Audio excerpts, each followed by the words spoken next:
Hi guys, welcome back to my YouTube channel. ഇന്ന് നമ്മൾ ഉണ്ടാക്കാൻ പോകുന്നത് കൂർക്ക ഉലർത്തിയതാണേ. അത് നല്ല തേങ്ങാക്കൊത്തൊക്കെ ഇട്ടത് നല്ല ടേസ്റ്റാണ് കേട്ടോ. നല്ല ബീഫ് ഉലർത്തിയത് പോലെയൊക്കെ ഇരിക്കും. അത് ഇതിൻ്റെ കൂടെ ബീഫ് ഇട്ടാലും ഇതിൽ കുറച്ചും കൂടെ ടേസ്റ്റ് കൂടും കേട്ടോ. അപ്പോൾ നമ്മൾ ഇന്നിപ്പോൾ ബീഫില്ല, അതുകൊണ്ട് കൂർക്ക ഉലർത്തിയതായിട്ട് ഉണ്ടാക്കുകയാണ് കേട്ടോ. അപ്പോൾ നമുക്ക് അതിനായിട്ട് കൂർക്ക ഒന്ന് വേവിച്ചെടുക്കണം. അപ്പോൾ അത് ഞാൻ നന്നായിട്ട് കൂർക്കൻ്റെ തൊലിയൊക്കെ കളഞ്ഞ് നല്ല പോലെ വാഷ് ചെയ്തെടുത്തിട്ടുണ്ട് കേട്ടോ. അതിലേക്ക് ആവശ്യത്തിന് ഉപ്പും പിന്നെ ഒരു 1/2 ടീസ്പൂൺ കാശ്മീരി മുളക് പൊടി, പിന്നെ ഒരു 1/4 ടീസ്പൂൺ മഞ്ഞൾപ്പൊടി, പിന്നെ കുറച്ച് ഗരം മസാല കേട്ടോ. കുറച്ച് പൊടിക്കൊരു ഗരം മസാലയും കൂടെ ചേർത്തിട്ട് നന്നായിട്ട് ഇളക്കുന്നുണ്ട്. നല്ലപോലെ അതൊന്ന് മിക്സ് ചെയ്യുക.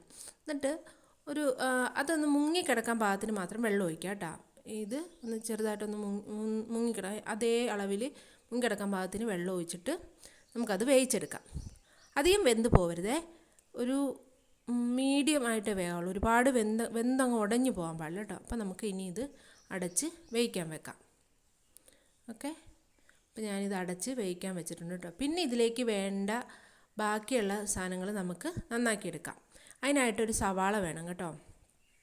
അപ്പം അതിൻ്റെ ഇടയിൽ ഞാൻ ബ്രിഞ്ചൽ കുറച്ച് അതൊന്നിങ്ങനെ ഫ്രൈ ചെയ്തെടുത്തിട്ടുണ്ടല്ലോ, അങ്ങനെ ഫ്രൈ ചെയ്തെടുത്തിട്ടുണ്ട് കേട്ടോ. ബ്രിഞ്ചൽ ഡീപ്പ് ഫ്രൈ അല്ല കേട്ടോ, അത് ചെയ്തെടുത്തത് പൊള്ളിച്ചെടുക്കൂലേ, അതുപോലെയാണ് കേട്ടോ എടുത്തേക്കുന്നത്. അത് നല്ല ടേസ്റ്റാണ് കേട്ടോ.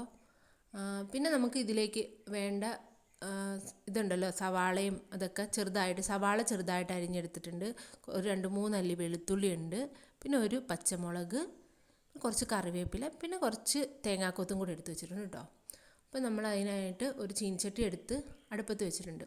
ഇതിൻ്റെ ഇടയിൽ നമ്മൾ അത് കൂർക്കൽ വേവിക്കാൻ ഓൾറെഡി വെച്ചിട്ടുണ്ട്. അപ്പോൾ നമ്മൾ വേറെ അടുപ്പിലാണ് ഈ ചീനിച്ചട്ടി വെച്ചേക്കുന്നത്. ചീനിച്ചട്ടി വെച്ച് അതിലേക്ക് കടുക് പൊട്ടിച്ച് കറിവേപ്പില ഇട്ട്, പിന്നെ കറിവേപ്പിലയും പൊട്ടി വന്നപ്പോൾ നമ്മുടെ വെളുത്തുള്ളി ഉണ്ടല്ലോ അതരിഞ്ഞ് വെച്ചതും പിന്നെ തേങ്ങാക്കൊത്തും കൂടെ അതിലേക്ക് ഇട്ട് ഒന്ന് മൂപ്പിച്ചെടുക്കുന്നുണ്ട് കേട്ടോ.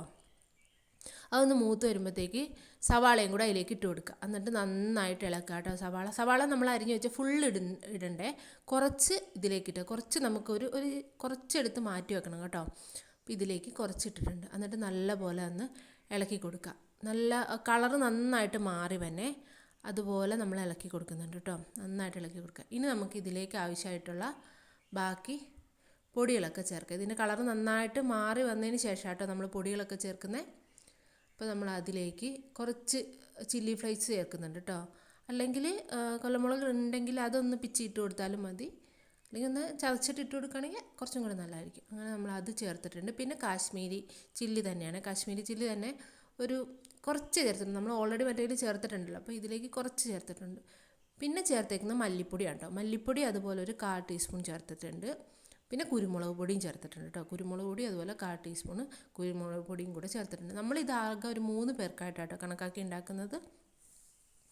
അപ്പോൾ അങ്ങനെ പിന്നെ മോനുള്ളതുകൊണ്ട് അധികം എരിവ് അങ്ങോട്ട് വെക്കുന്നില്ല.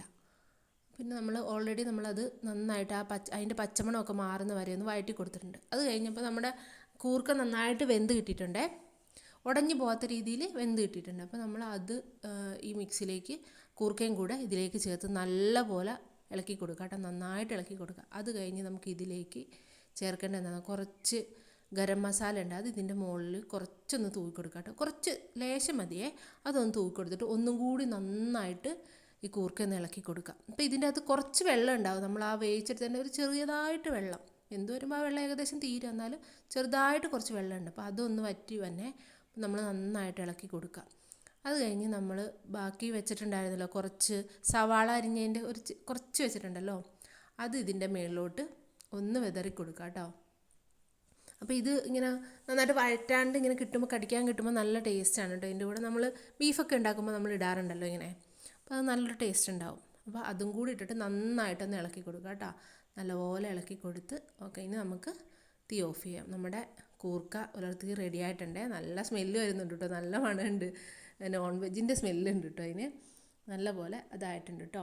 ഇത് നമ്മൾ തേങ്ങാക്കൊത്തൊക്കെ ഇട്ടേക്കുന്നതുകൊണ്ട് അതിൻ്റെ ഒരു പ്രത്യേക ടേസ്റ്റ് ഉണ്ടാവും കേട്ടോ. ശരിക്കും ഇത് ഉണ്ടായി കഴിയുമ്പോൾ അതിന് നമുക്ക് ഒരു നോൺ വെജിൻ്റെ സ്മെല്ലാണ് കേട്ടോ വരിക.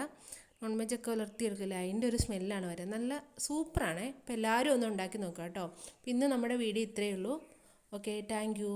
Thank you for watching. ഇനി നമുക്ക് വേറൊരു വീഡിയോയിൽ കാണാം. ബായ്.